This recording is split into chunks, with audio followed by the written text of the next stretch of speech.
Нашите препораки и предлози се комплементарни, ако не и идентични со препораките и предлозите како на МОСТ, така и на други релевантни организации и институции во земјата и во странство.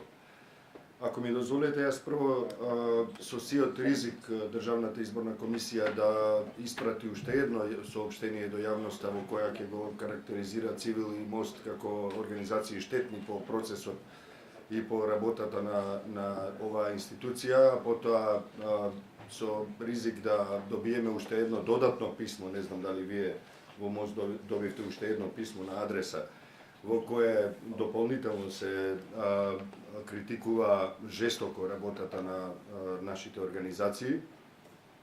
Сепак би сакал да проговорам накратко за легитимитетот. Видете,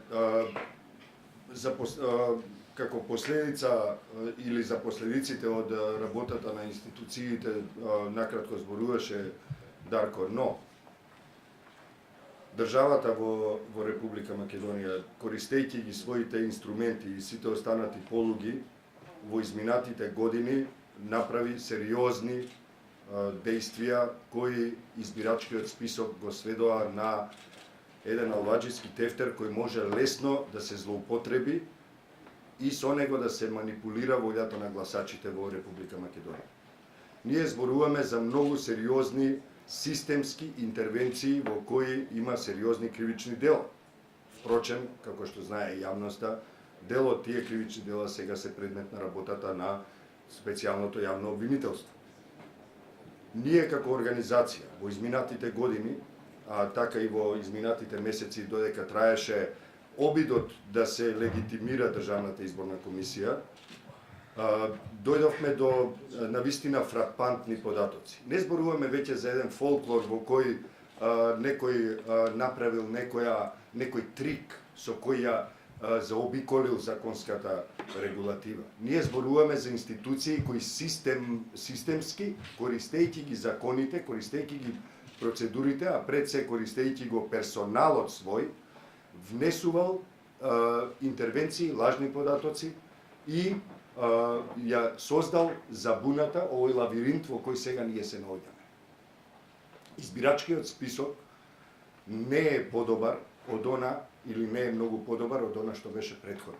Државната изборна комисија во овој процес го изгуби легитимитетот. Тоа се случи затоа што Државната изборна комисија не успеа да се издигне над политичките интереси. Ние внатре имаме партиски борби, наместо да имаме професионално тело кое ќе се занимава со избирачкиот список и со сите останати не помалку важни компоненти на избирачкиот процес кој е во најблаго кажано тажна состојба. И тоа со години.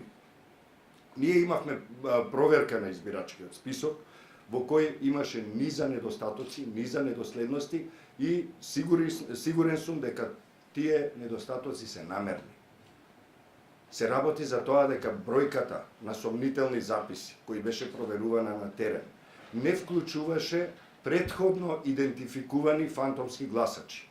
Ова секако со сиот ризик една членка од Државната изборна комисија да повторно да ме повика јавно преку интервјуа во провладините мегафони да им набележам точно кои се фантомските гласачи. Ги имаме со адреси, ги имаме со број на избирачки места каде што гласале и ги имаме и имињата на луѓето во чие име се гласало додека тие биле во странство и не се вратиле по 10, по 5, по 15 години, а тие се наоѓаат во избирачкиот материјал заокружени како да гласале.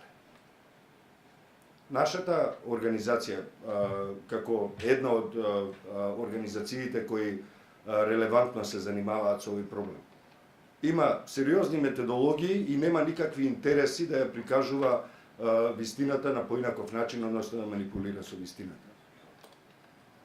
Имаме податоци и сведоштва кои зборуваат точно за тоа дека се уште имало фантомски гласачи, меѓутоа не се нашле на списокот за проверка на терен. И исто така, луѓе кои се наоѓале како сомнителни гласачи во тој избирачки список зборуваат и изнесуваат податоци и сведоштва и документи според кои се гледа дека 30 години наназад не ја промениле својата адреса, немале никаква промена во својот секојдневен ритам и се зачудуваат, па и навредени дел од нив се јавуваат во цивил, бидејќи кога ќе им кажеме па јавете се и во Државната изборна комисија, тие велат тие не постојат за нас. Ние се јавуваме кај вас и во МОСТ и тоа е се. Она што исто така го забележавме во текот на таа, има стотици примери, е дека се случувале ситуации дека тие не живеат воопшто на таа адреса, каде што биле проверувани. И обратно.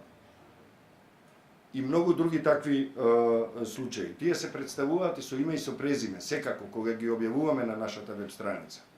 Според нашата методологија, ние одиме со секојдневно објавување на нашите наоди. Нив ги заштитуваме како идентитет, 100%.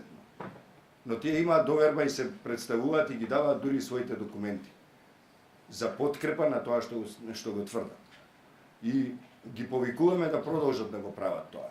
Иако не можеме, за разлика од претходно, првиот пат кога беше даден избирачкиот список на јавен увид, кога и ние со голем оптимизам и со радост ја дочекавме таа алатка на ДИК, сега не можеме да им гарантираме дека нивните забелешки, дека нивните сведоштва, дека нивните податоци ќе наидат на позитивен прием кај Државната изборна комисија. Бидејќи стотиците пријави за кои пишувавме, сведочевме и за тоа дека разговаравме со дел од представниците на институциите, гледаме дека воопшто не се земени предвид.